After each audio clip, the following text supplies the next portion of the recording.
¿Qué tal, muchachos? Bueno, bienvenidos una vez más al curso de estática, en particular a la tercera semana. Esa tercera semana corresponde a desarrollar el tema de momento de una fuerza. Cuando uno analiza los efectos de una fuerza, bueno, hay tres efectos que puede generar pues una fuerza cuando actúa sobre un cuerpo, ¿no? Un efecto es el efecto de la deformación. Otro efecto que puede originar una fuerza cuando actúa sobre el cuerpo es la de transferir movimiento. Y el otro efecto que puede generar una fuerza sobre un cuerpo es el efecto de generarle una rotación.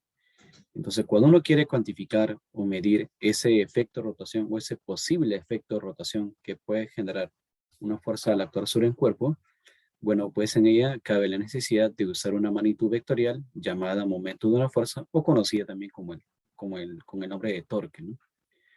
Por ejemplo, acá se observa parte de la estructura de una grúa y acá arriba, pues este aguilón, ustedes saben que puede girar alrededor de su eje, ¿no? Y puede, pues, transportar productos de un lugar hacia otro, ¿no? Pero en el lado contrario, donde va a transportar los productos, pues ahí ustedes habrán percibido que hay grandes bloques de concreto y estos bloques de concreto, pues lo que hacen es contrapesar, ¿no? Para que esta estructura, pues, mantenga una posición estable, ¿no? Entonces, pues, en ese sentido, veamos ese tema, ¿no? Actualmente, cuando uno, pues, hace reparaciones de motores, quizás uno cuando ajusta esos pernos no lo ajusta así como uno de repente lo desea, ¿no? Sino usan instrumentos que miden pues estos efectos de rotación y estos instrumentos pues son los torquímetros, ¿no? A diferencia de repente que por acá se usan estas llaves, ¿no? Pero estas llaves también bajo la acción, digamos, de la fuerza que actúa de la mano sobre las llaves, ¿qué es lo que generan sobre esos pernos, ¿no? Generan pues efectos de rotación. Justamente cuando uno quiere cuantificar esos efectos de rotación, cabe la necesidad pues, de usar esta magnitud llamada momento de una fuerza, ¿no? Ahora, el momento de una fuerza, si bien este está asociado a la rotación, y para que un cuerpo ISA pues permanezca en equilibrio, el momento total o resultante tiene que ser igual a cero, ¿no? Y si el momento resultante es diferente de cero, genera pues un torque o una rotación. Y eso es lo que ha sucedido acá, ¿no? Eso de acá es una grúa, es una torre, bueno, grúa torre, así como la que ven ustedes por acá. ¿Y qué pasó? Mira acá el aguilón. El aguilón se ha desplomado, o sea, se ha caído, ¿no? Parte de la estructura. Y esa parte de la estructura que ya está en el piso está por acá. Y mira, los efectos que ha generado pues esta caída, ¿no? Esta grúa, ¿no? Entonces eso puede de repente quizás sucede cuando uno quizás no prevé los efectos que puede generar la rotación, esta fuerza, cuando actúa pues sobre un cuerpo, ¿no? Y ver pues los daños materiales, hasta humanos que puede generar este efecto que es el efecto de la rotación, ¿no?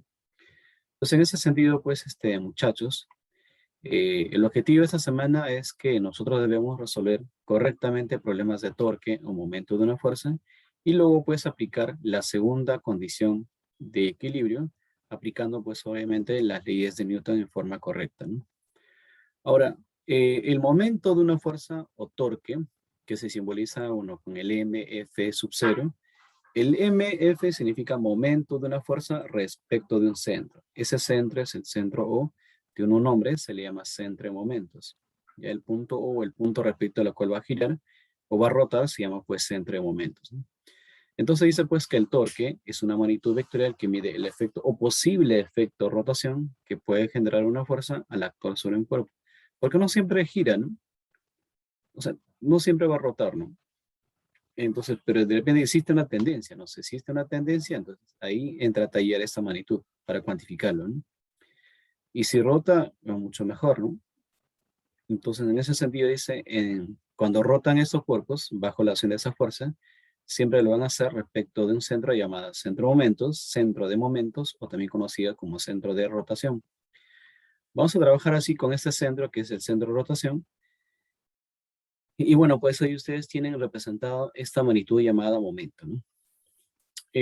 Dice, si establecemos las coordenadas en el eje X, Y y Z, podemos ubicar la posición, podemos determinar la ubicación del vector posición. ¿De dónde se traza el vector posición? Bueno, el vector posición se traza desde desde el punto respecto del cual va a rotar hasta en la línea de acción de esta fuerza. Entonces, desde el centro de rotación hasta el punto, digamos, donde está actuando la fuerza, hasta ahí trazas este vector posición, el cual pues estará en función de las coordenadas del eje X, eje Y y eje Z, en otras palabras, en función de los ejes coordenados, ¿no? Asimismo, esta fuerza también lo podemos desplazar en forma vectorial en su forma cartesiana. Entonces, en forma general, bueno, acá apareció una doble igualdad. En forma general, lo que se va a tener es lo siguiente, ¿no? Vamos a hacer la corrección de vida acá.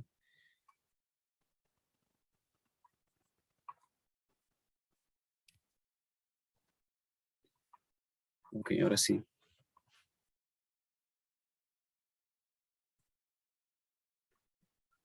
Bien, entonces estábamos por aquí, ¿no? A ver, regresamos aquí, mira. El momento matemáticamente se determina como el producto escalar entre dos magnitudes, entre la posición y la fuerza, cuyo resultado nos va a dar un tercer vector, y ese tercer vector es el momento, el cual pues es perpendicular al plano formado por esos dos vectores, ¿no? Mira, ¿y cómo se determina la dirección, digamos, de este vector, ¿no? Esa dirección se determina pues aplicando en la regla de la mano derecha, multiplica, ¿no? Con tu mano derecha, vector posición por vector fuerza te dará pues la dirección de este vector que es el momento de una fuerza, ¿no? Bueno, ustedes saben que para multiplicar vectorialmente dos vectores se hace uso de una herramienta matemática llamada la determinante de una matriz, donde se colocan los vectores unitarios y JK, debajo pues las componentes tanto de la posición y tanto de la fuerza, ¿no? Bueno, la posición se mide en este caso en metros y el momento se mide en newton. Entonces la unidad es el newton metro, ¿no? Aquí el R sub X, R sub Y y R sub Z son componentes de la posición. El F sub X, F sub Y, F sub Z son, digamos, componentes pues, de la fuerza en los ejes coordenados, ¿no? Mira, acá también, para determinar la ubicación de ese vector, ¿cómo lo determinas? A través del producto vectorial o regla de la mano derecha. Vector posición por vector fuerza. Acá puedes tener la representación de ese vector que es el momento de una fuerza, ¿no? Está actuando en un centro llamado centro de momentos, ¿no? Ahora, generalmente uno va a usar pues estas fórmulas, esta fórmula de aquí, cuando tiene un problema en tres dimensiones, ¿no? O en dos dimensiones también, ¿no? Pero ¿qué pasa de repente si el problema es una sola dimensión, ¿no? O hasta en dos dimensiones, ¿cómo de repente podrías hallar el módulo? Entonces, en ese sentido, dice, pues, básicamente esto de acá es para dos dimensiones a una dimensión, ¿no? Dice, ¿no?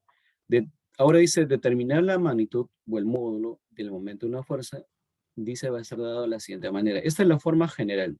Esta es la forma general, digamos, del momento, ¿no? El momento de una fuerza respecto a un centro es el producto vectorial entre la posición y la fuerza, ¿no? Pero si quieres seguir el módulo, entonces hallas el módulo del producto vectorial. Entonces el módulo del producto vectorial de la operación con vectores es el módulo del primer vector por el módulo del segundo vector por el seno del ángulo formado. Ya, entonces eso vamos a ver por acá, miren. Esa es la posición, este es el vector fuerza. Prolongamos la línea de la posición, acá hay un ángulo, o sea, el ángulo justamente es formado por esos dos vectores, ¿no? Acá está el ángulo formado por esos dos vectores. Prolongo la línea de acción de la fuerza, prolongo la línea de acción de la fuerza, y traslado por paralelas por ángulo supuesto por el vértice este ángulo θ. Y luego trazo una perpendicular. Esa perpendicular se le conoce como la distancia. Y en función del módulo de la posición, esta distancia se expresa como R seno del ángulo. O sea, esta distancia es R seno del ángulo. O sea, este R seno del ángulo que es distancia.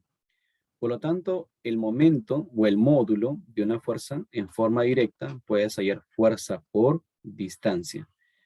Este, pero lo que se quiere cuando vas a aplicar esta fórmula es que la fuerza con la distancia, esta fuerza con la distancia siempre tienen que ser perpendiculares. Cuando quieres, digamos, determinar el momento de una fuerza, ¿no? Ahora, cuando son tres dimensiones, bueno, no es necesario colocarle los signos, pero cuando son dos dimensiones o una dimensión, sí es necesario colocarle signos, ¿ya? Y acá también hay convención de signos y acá hay algunos casos particulares, ¿no?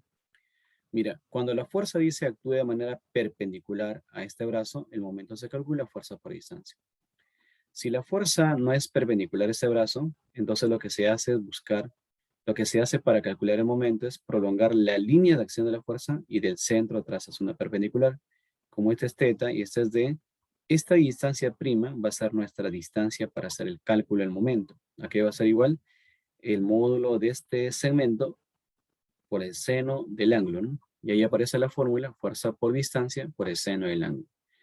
¿Y qué sucede si una fuerza de repente actúa a lo largo de la línea, bueno, a lo largo del centro de rotación? Si la línea de la fuerza dice pasa por el centro de rotación, simplemente la fuerza no genera efectos de rotación. Por lo tanto, el momento es cero, ¿no? Ahora, en cuanto a lo que es la convención de signos para dos dimensiones, una dimensión cuando hace el problema, dice pues así, mira, esta es la fuerza, esta es la distancia y el cuerpo, bajo la acción de esa fuerza, rota en este sentido. O sea, ¿en qué sentido? Sentido horario, ¿no? Bueno, si lo vemos así, no es, bueno, sería este sentido, en este sentido que ustedes están viendo pues en el espacio sería esto de acá, ¿no? Estaría rotando en este sentido, ¿no?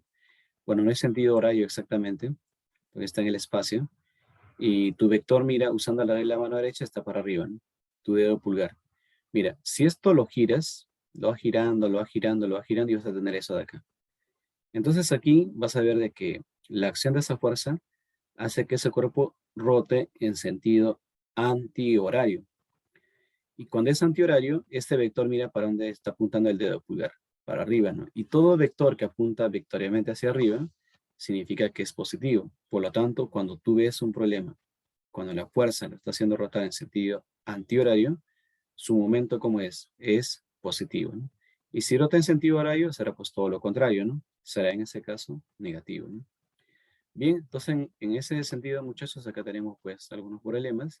Esos problemas se pueden desarrollar aplicando la forma práctica que es fuerza por distancia, o si no hallamos la posición, expresamos la fuerza en función de sus componentes I, J, y podemos hallar también con producto vectorial. Lo mismo también acá, ¿no? Puedes hacerlo a la forma práctica que es fuerza por distancia perpendicular, o si no la fuerza descomponiendo con su vector posición y multiplicando vectorialmente. Ya, así, estos problemas se pueden hacer de esa manera. Ahora, eso sí ya, caballero, ¿no?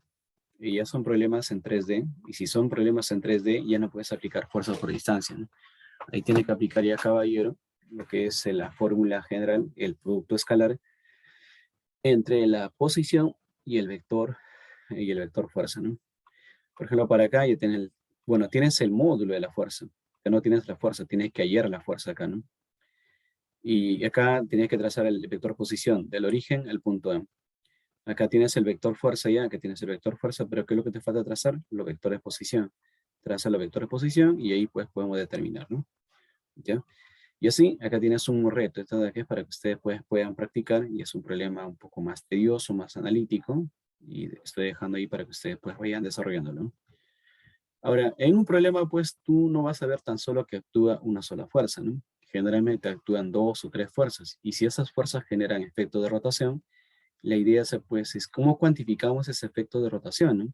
Entonces para eso se introduce el momento resultante, el cual matemáticamente viene a ser la suma de momentos respecto de su centro de momento, valga la redundancia, ¿no? Esto de acá, esta fórmula es para 2D, pero ¿qué pasa si tengo en 3D? Si tengo en 3D, va a ser la sumatoria del producto vectorial. O sea, hallarías el momento de esa fuerza, hallarías el momento de esa fuerza, el momento de esa fuerza y el momento de esa fuerza. Y lo que haces, sumas todas las determinantes, y ahí te va a salir la respuesta, ¿no? Por ejemplo, eso de acá se usa, este problema de acá, podemos hacerlo con esto, con la primera fórmula. ¿Ya? Este problema también con la primera fórmula, ¿no? Porque está en el plano. De este problema de acá, yo no puedo usar la primera fórmula, tienes que usar la segunda fórmula, ¿no? Y eso de acá también la segunda fórmula, porque ya son en 3 dimensiones, ¿no? Cuando son en 3D, caballeros tienen que usar ya la fórmula de la sumatoria del producto vectorial entre la posición y la fuerza, ¿no? Ahora, veamos a la segunda condición de equilibrio, ¿no? En la primera condición de equilibrio se decía, pues, de que la fuerza resultante es igual a cero. En la segunda condición de equilibrio es cuando el momento resultante es igual a cero, ¿no?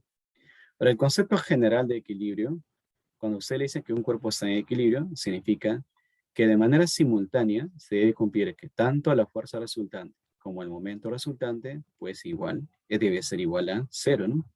Entonces ahí pues tenemos algunas aplicaciones, ¿no? Porque muchos de estos andamios o elevadores, muchos de ellos se cumple pues lo que es la primera condición y la segunda condición de equilibrio. Entonces en sí todos los cuerpos que donde dice que está en equilibrio, se cumplen pues así de manera simultánea lo que es la primera condición y la segunda condición de equilibrio, ¿no? Y bueno, acá tenemos pues algunos problemas ya propios para aplicar tanto la primera y tanto la segunda. Eso ya lo determinas tú, de acuerdo pues a la práctica, ¿no? Y acá tenemos también otros más para aplicar primera y segunda condición de equilibrio, ¿no? Bueno, y luego pues pasaremos a desarrollar algunos problemas de la hoja de taller. Básicamente, muchachos, era ello. Bueno, pues nos vemos en otra oportunidad. Cuídense mucho.